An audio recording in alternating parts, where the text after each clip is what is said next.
Like many of you out there, I'm a huge fan of Batman. Good or bad, I'm compelled to consume anything and everything to do with the Dark Knight. It's my burden, my curse. I play the games. I read the comics. I watch the animated series. I even buy the novelty towel that doubles up as a cape. In fact, I'm wearing it right now.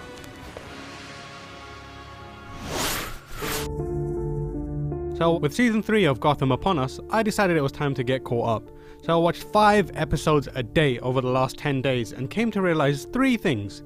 First, it'll never be Gotham Central. Second, if you can get over that, it's actually quite good. And third, buck cheek cramps are very, very painful. Like many of you, I was skeptical to start with. The first half of season 1 is messy, directionless and full of painfully awkward pandering, but I stuck with it. And much to my surprise, I was glad that I did. As a TV show, Gotham isn't exactly up there with Breaking Bad, The Wire, or even Batman the Animated Series, but not everything has to be. For fans of the Batverse, there's a lot to be enjoyed in the series. So if you haven't given it a shot, or maybe dropped out early, here's a few reasons why Gotham is worth your time. But viewer beware, there's going to be some spoilers ahead.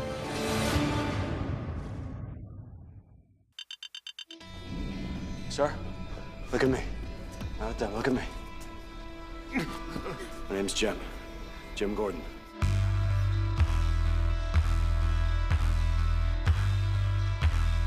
The vast majority of stories involving Jim Gordon are set in his dog days, when he's already been appointed commissioner. The most notable exception is Batman Year One, in which he's a rookie cop, but most of his life is depicted within these 2 time frames. You see, Jim Gordon is Batman's staunchest ally, but we've seen so little of his time in Gotham, which is where the TV series comes in. Here he's a newcomer to the GCPD. He's punched surfer teens in the OC, served the law in the Southland, and now he's ready to dispense some pills of justice on the streets of Gotham. Got your pills right here. Huh?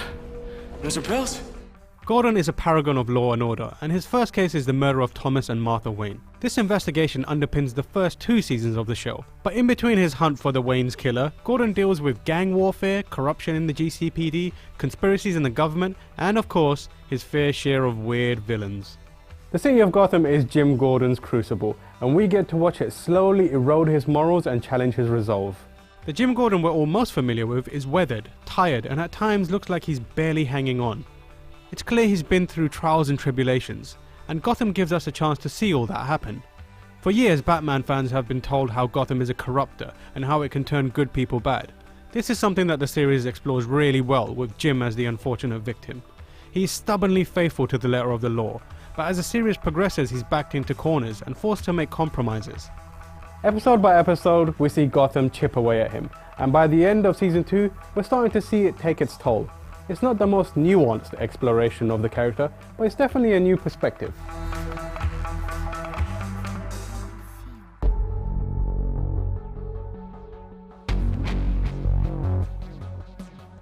We need each other. We're family. While Gordon tries to clean up the streets, the criminal underworld stands on the brink of all-out war.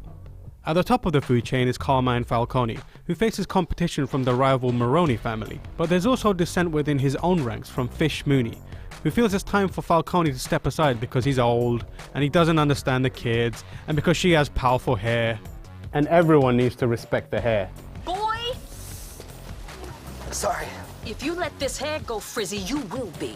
That's not important, because on the chessboard that is Gotham's criminal underworld, it's the story of Oswald Cobblepot, a pawn that rises to be king that proves to be most compelling. Young Cobblepot begins as a lowly human umbrella stand, but gets to sneaking, sniveling and backstabbing his way up the ladder. He hobbles around the mob world, playing double agent, triple agent, police informant and any other role that will get him ahead. The great thing about watching Cobblepot rise to the top is the way that everyone underestimates him. At the slightest hint of danger, he's on his knees groveling, pledging new allegiances and betraying allies. But behind it, there's a wickedness and cunningness. He's truly a terrible person, but you also kinda want to see him succeed. He spends the first season wrapping Gotham's most rich and powerful around his finger, before outright igniting a war. You know, a standard day for the Penguin. There's not a lot of memorable Penguin stories out there, so Gotham stands out as one of the stronger interpretations of the character.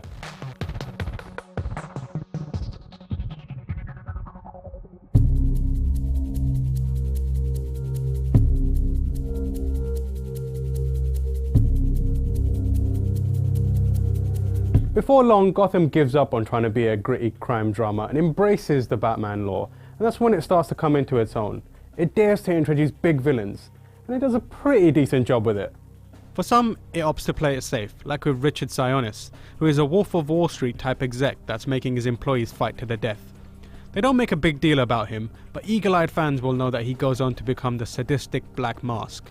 For others, like Jerome Valeska, it's a little more daring, and with good results. Who is Jerome Valeska, I hear you ask? Well, nobody really. Just the son of a murdered carnival performer. Right up until you see that ear-to-ear rictus grin and hear that hair-raising laugh. Is he the Joker? The show never quite says, and that's the beauty of it. Hang on to your hats, folks, cause you ain't seen nothing yet. One of my personal favourite things about Gotham is what the show does with Edward Nygma, aka the Riddler. The TV series casts him as a forensic expert for the GCPD. Constantly being stepped on by his colleagues causes a split personality to emerge. On the one side we have the socially awkward guy trying to fit in. On the other we have the mad genius persona, tempting him to give in to his darker urges. The transformation is spread across 2 seasons, but it's thrilling to watch, and over time we see him transform into one of Batman's most troublesome adversaries. Why are you doing this? Because it's fun!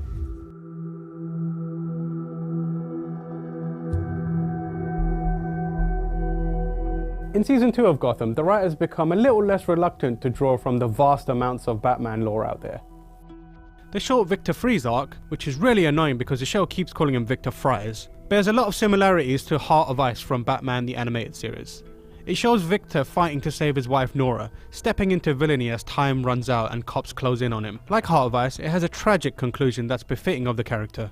If you haven't seen Heart of Ice, by the way, stop what you're doing and watch it, because it is the best Mr. Freeze story ever told.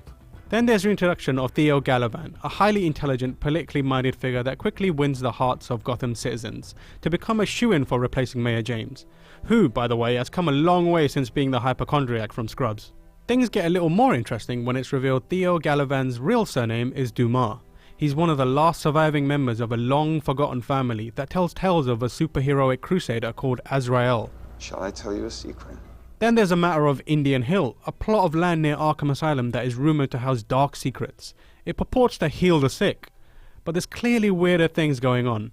I mean, there has to be. After all, it's headed up by someone very strange. The series starts plucking from sources from across the years and stacking all of it on top of each other. That might sound like overkill, but Gotham does it in a way that creates something that feels uniquely its own, and that's why you should watch it. So there you have it, a few reasons why I think Gotham is actually a good Batman show. I really didn't expect to enjoy it, or even look forward to Season 3, but here I am, telling you it's worth checking out. So are you planning to catch up with Gotham, or do you completely disagree with what I said? Let me know in the comments below, or come and find me on Twitter where I'm at Tamoor H. Now if you excuse me, I've got some office crime to fight.